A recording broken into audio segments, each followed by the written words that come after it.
The night of June 13, 2025 began like so many others in Tehran.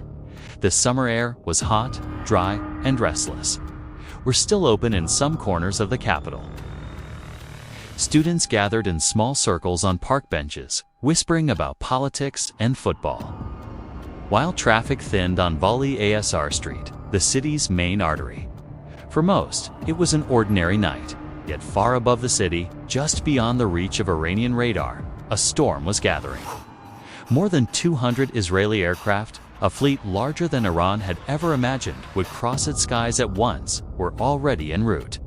The pilots had drilled for months. The flight paths were exact, the targets predetermined, the timing rehearsed down to the second. At 12:40 a.m., the first formations slipped across Iran's western border. The warplanes carried more than bombs. They carried the weight of a decision Israel's leadership had sworn the world would one day face. Stop Iran before it could move closer to a nuclear weapon, or watch the balance of power in the Middle East tilt irreversibly. The first explosions were not heard by the citizens of Tehran, but by the soldiers stationed at Iran's air defense outposts. In the western provinces, radar arrays and surface-to-air missile sites were obliterated almost simultaneously. The blasts rippled through the ground like earthquakes. Soldiers barely had time to radio warnings before the next wave came, precision-guided munitions striking with merciless accuracy. Moments later, the outskirts of Tehran itself lit up. Bright orange flashes clawed at the night sky as bombs found their marks, tearing apart key radar installations, command centers, and the layered defenses that were supposed to shield the capital from any attack. Within minutes, the illusion of safety Iran's leaders had projected for years began to collapse. Before I tell you what happened inside Tehran as this night unfolded, I want to know, where are you watching from? And what time is it right now?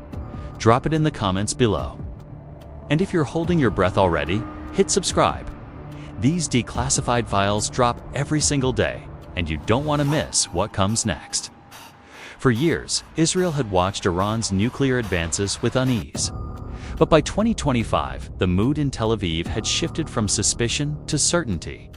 Intelligence reports, some leaked through regional allies, others gathered by Mossad operatives embedded deep in Europe and the Gulf, suggested that Iran was accelerating its uranium enrichment program.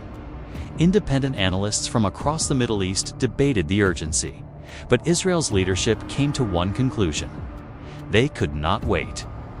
If Iran achieved even a nuclear threshold capability, it would alter the regional balance in ways Israel was unwilling to accept. In early June, the Israeli Security Cabinet convened in secrecy. Maps were laid out, targets listed, risk assessments debated. The decision was swift, final, and absolute. The operation was codenamed Rising Lion. The objective was to cripple Iran's capacity to wage war and to send a message not only to Tehran but to every state in the region, that Israel would strike before it allowed its enemies to gain a decisive advantage.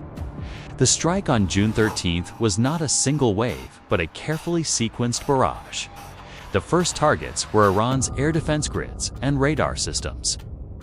Dozens of munitions rained down on launch sites near Tehran, Isfahan, and the central provinces. By neutralizing those defenses, Israel opened a corridor for the rest of its strike packages. Within the next hours, another series of waves struck military bases, missile factories, and even deeply buried bunkers long thought to be untouchable. Reports later revealed that over 100 separate targets were hit across the country, and more than 300 precision munitions were delivered. Iran's infrastructure for missile development, long-range strike capability, and communications network all suffered crippling blows. Entire sections of the Revolutionary Guard's command system went dark. The physical destruction was immense, but the loss of human leadership was even greater.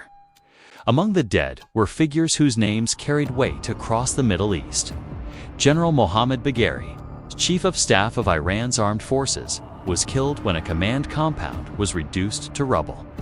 Hossein Salami, the commander of the Islamic Revolutionary Guard Corps, perished in another strike that targeted a heavily secured building in Tehran.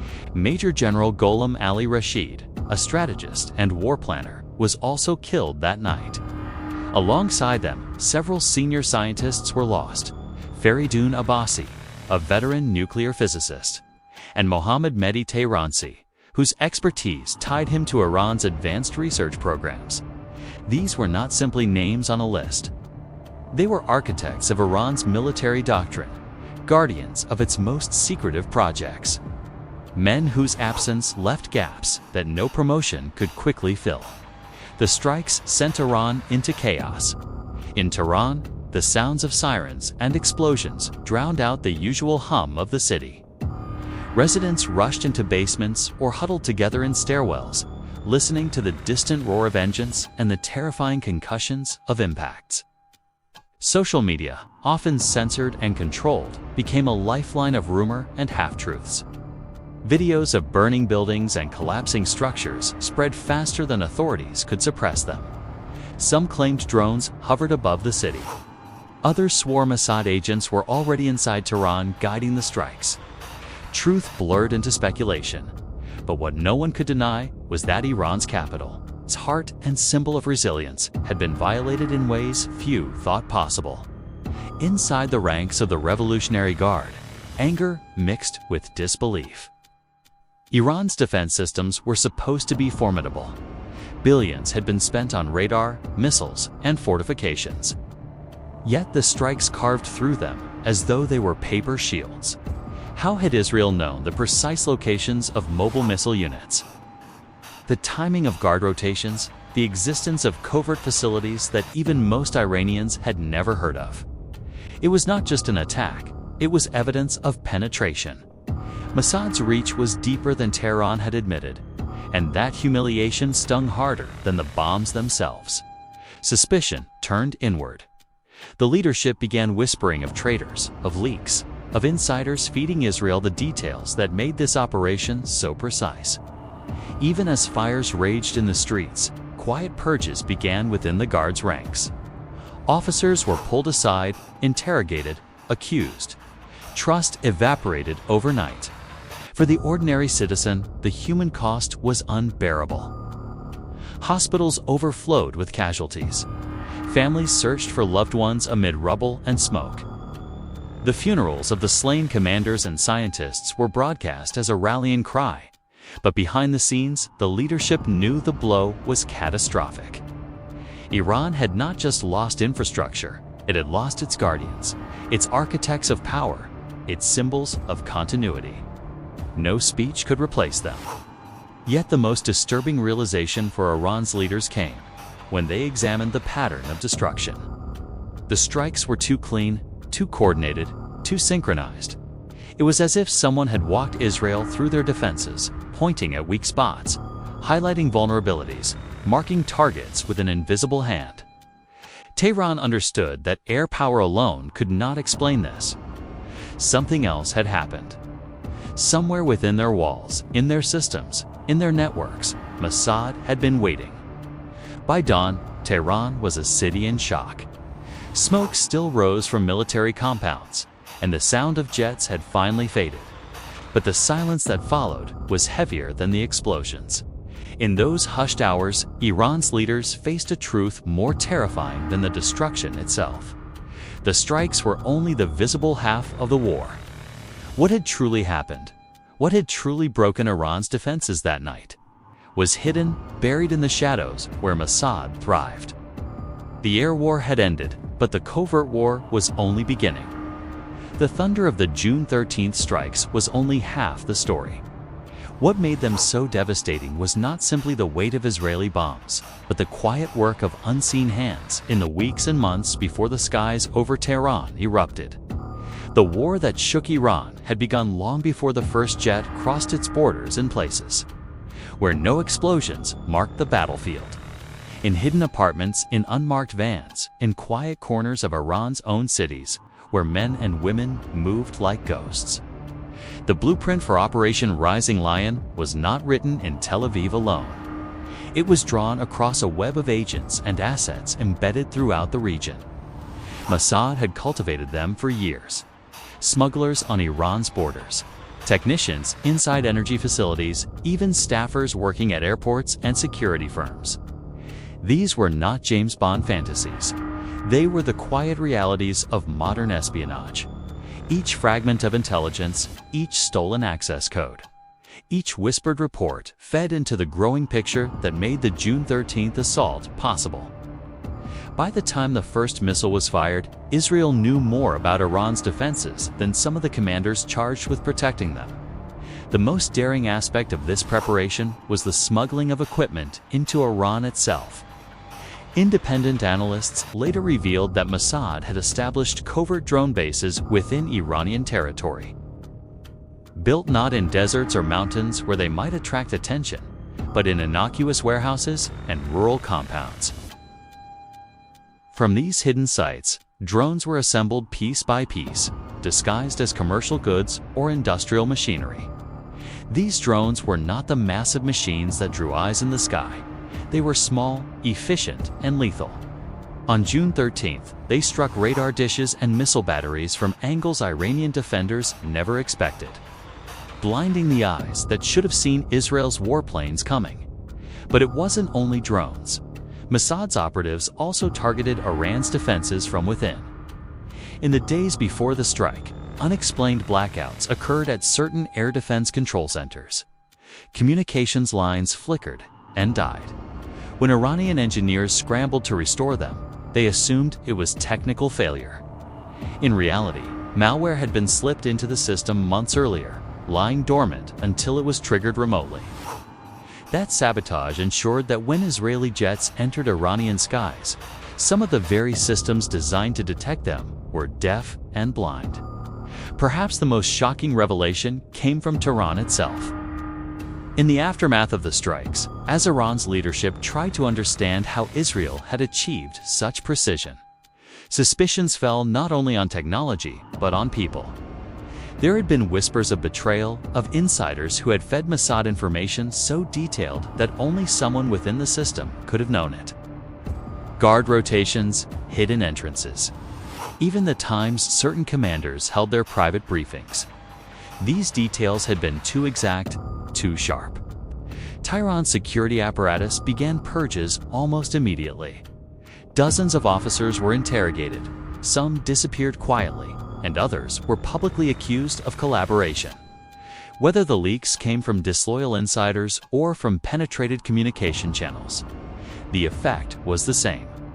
Iran understood that Mossad had been walking inside its walls long before the bombs fell. In one account, later pieced together by regional journalists, an entire Revolutionary Guard facility had been compromised months in advance. Mossad had infiltrated the maintenance crew responsible for the site, planting operatives disguised as repair technicians.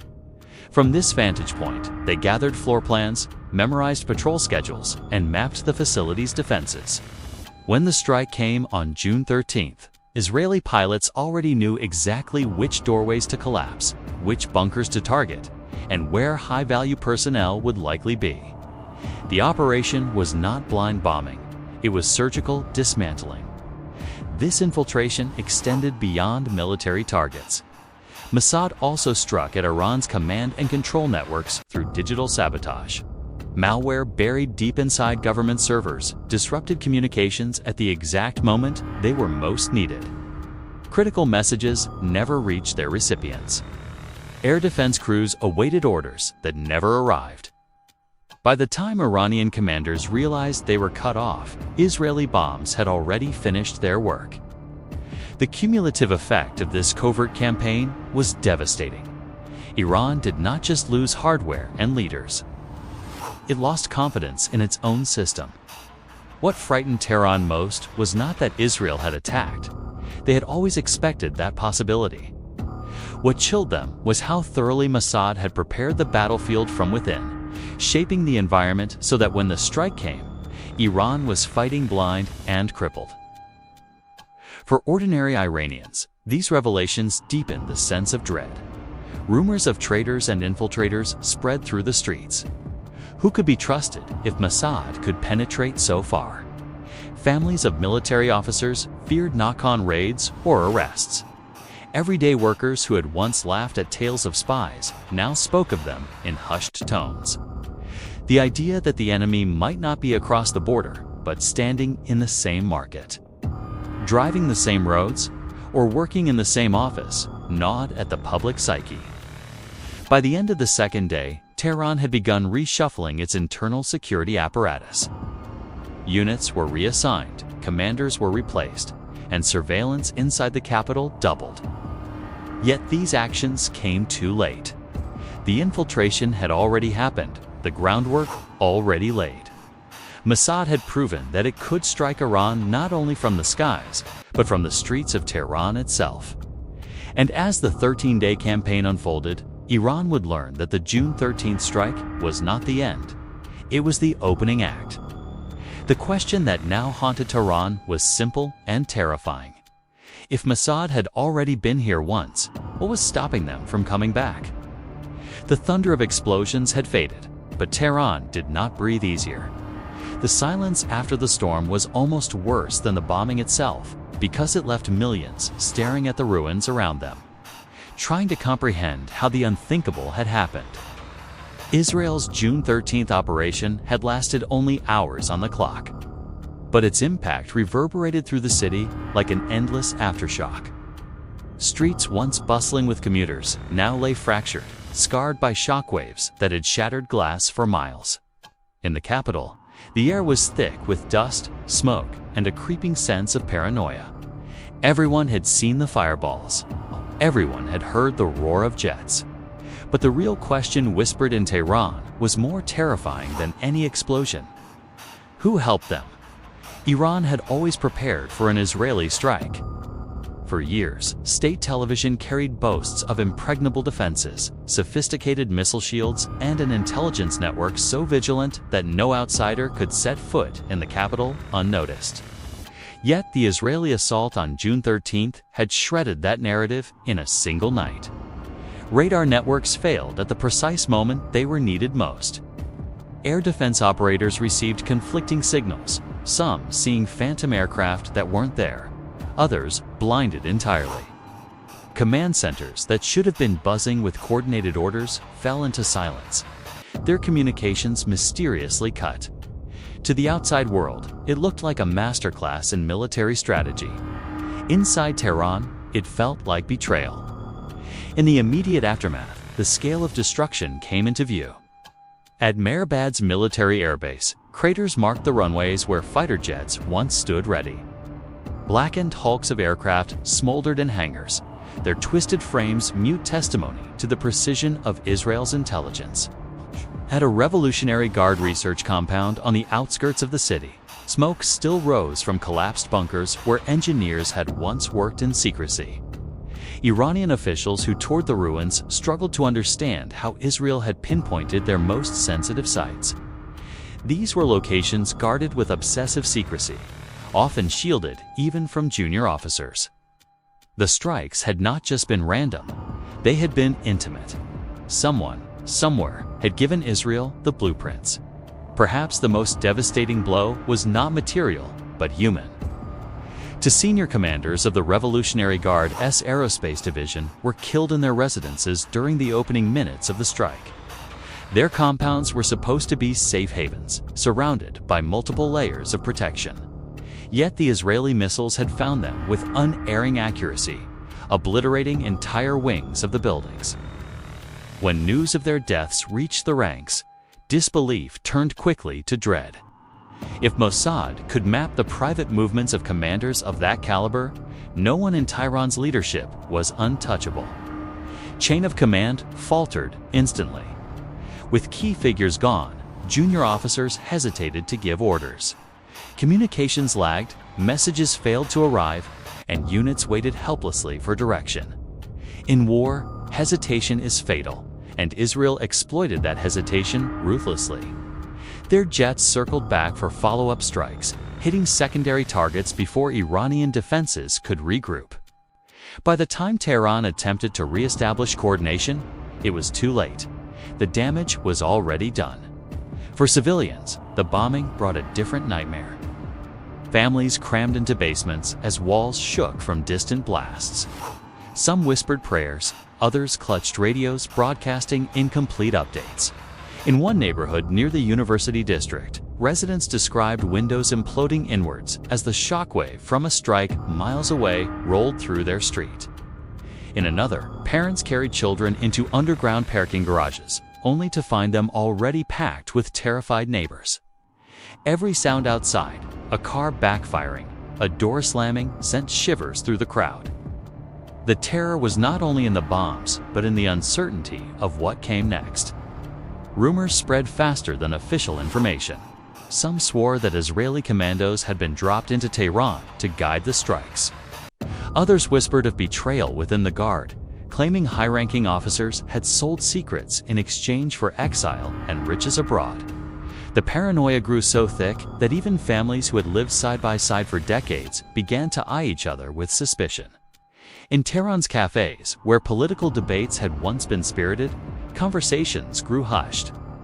People spoke in low tones or not at all, afraid that Mossad's reach extended even into their midst.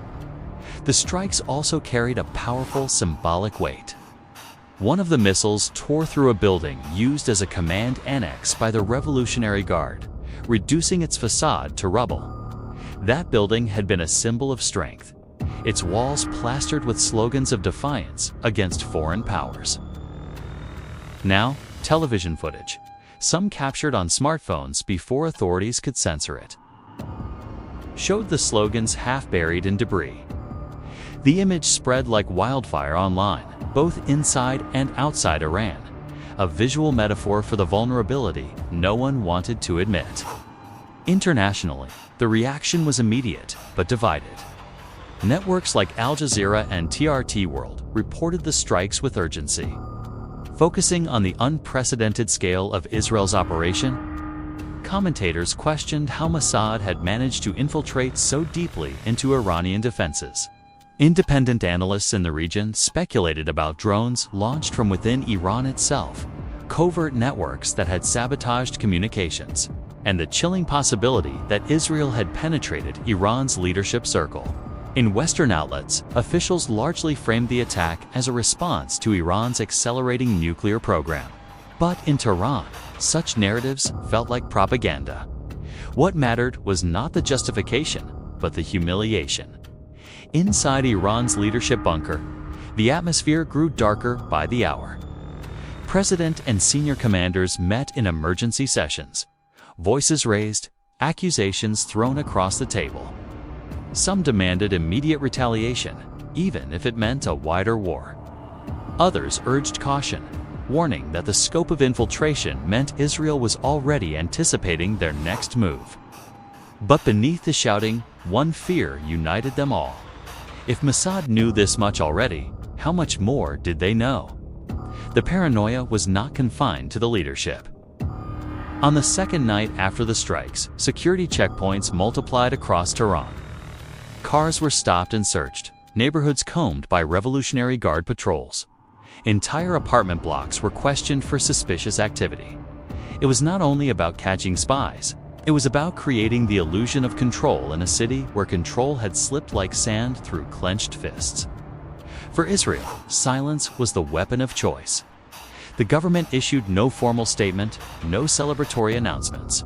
Officials neither confirmed nor denied the operation.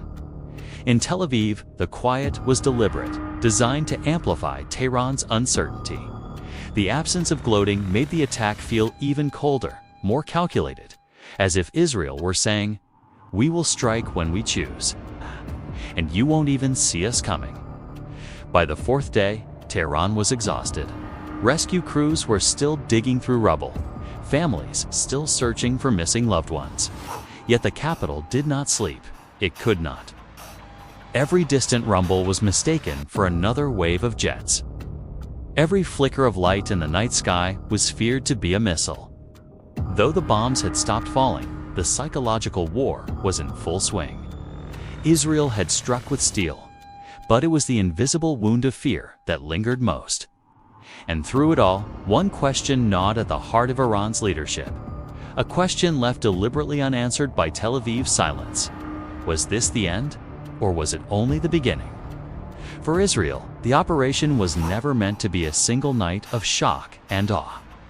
June 13th was the opening strike, the crack of thunder before the storm that stretched across nearly 2 weeks. Each day that followed was calculated pressure, bombs falling in the dark, drones humming above Iranian skies, and whispers of betrayal seeping into Tehran's bloodstream.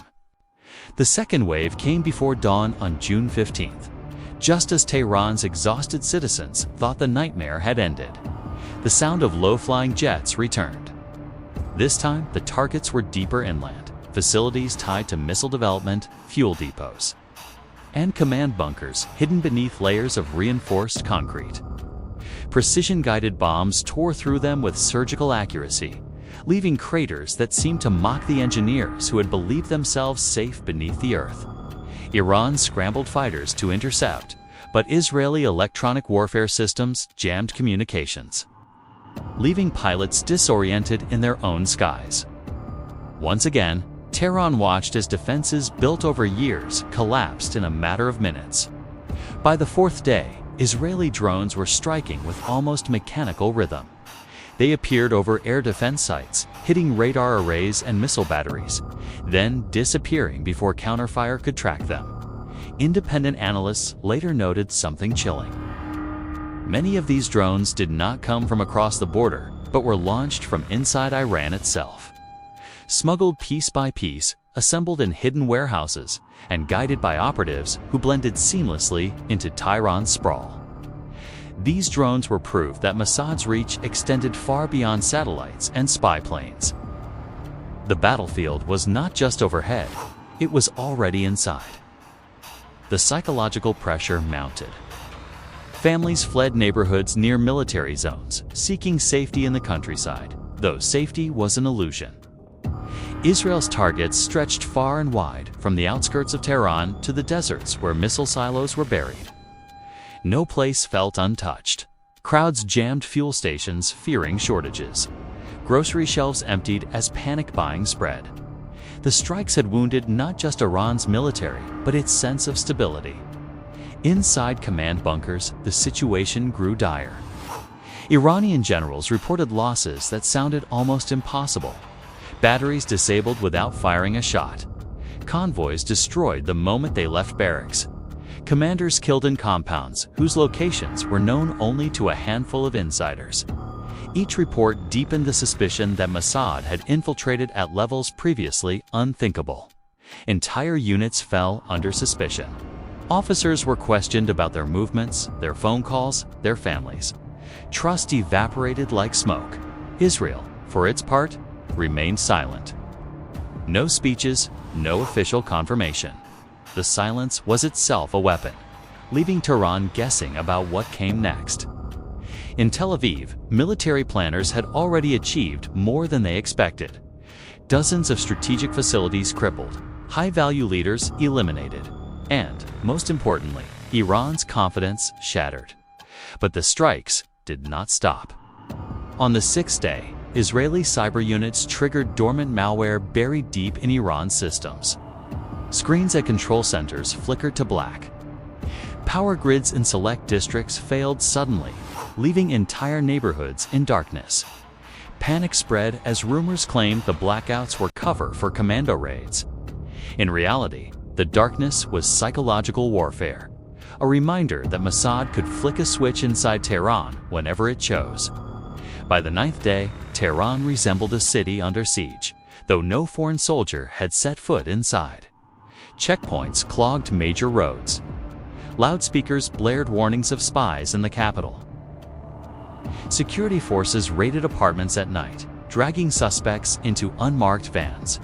Some families never saw their loved ones again. The strikes had triggered not only destruction, but paranoia.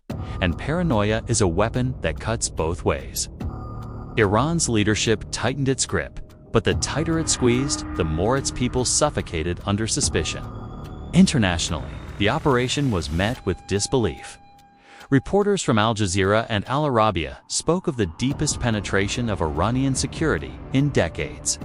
Analysts on TRT World described Mossad's intelligence as surgical and terrifyingly precise. Western media painted the attack as a blow against Iran's nuclear ambitions. But in the Middle East, the narrative was sharper. Israel had humiliated Tehran, showing the region that Iran was not invincible, that even its most secret fortresses could be laid bare. By the 11th day, whispers emerged that Israel might finally pull back. But then came the most shocking strike of the campaign. Just before midnight, precision missiles tore into an underground bunker on the outskirts of Tehran. A bunker that had been considered untouchable, its location buried under layers of secrecy. Yet Israel had not only found it, it had destroyed it. The blast reverberated across the capital, shaking Tehran awake. For many, it was proof that Mossad knew everything, that there was no longer any sanctuary. The 13th day arrived with eerie quiet. No bombs fell, no drones buzzed overhead. Tehran waited, holding its breath, certain that another wave was coming. But it did not. The silence itself became the final strike. Iran's leadership was left staring at a battlefield of rubble and unanswered questions. Was the operation truly over, or was Israel simply waiting for the next opening? The uncertainty was as devastating as the bombs. When the dust settled, the results were undeniable. Iran's air defenses had been gutted, its military infrastructure crippled, and its leadership shaken to the core. Dozens of strategic sites lay in ruins. Fuel shortages loomed. Command structures were fractured. And through it all, Mossad's infiltration had become Tehran's greatest nightmare. Every officer was now a suspect. Every blackout was feared as sabotage. Every whisper carried the weight of possible betrayal. For Israel, Operation Rising Lion was a calculated triumph. The goal had never been to occupy land or hold territory. The goal was to cripple, to humiliate, and to remind Iran that its most guarded secrets were already compromised. In that, they had succeeded beyond measure. But victories in the shadows carry consequences. Even as Tel Aviv celebrated in silence, everyone knew Tehran would not remain still. A wounded adversary is often more dangerous than a strong one. And as Iran licked its wounds, it began planning the only thing that could restore its pride: retaliation. And so, as the 13th day ended, Tehran sat in silence. A silence that was not peace, but the deep breath before the storm.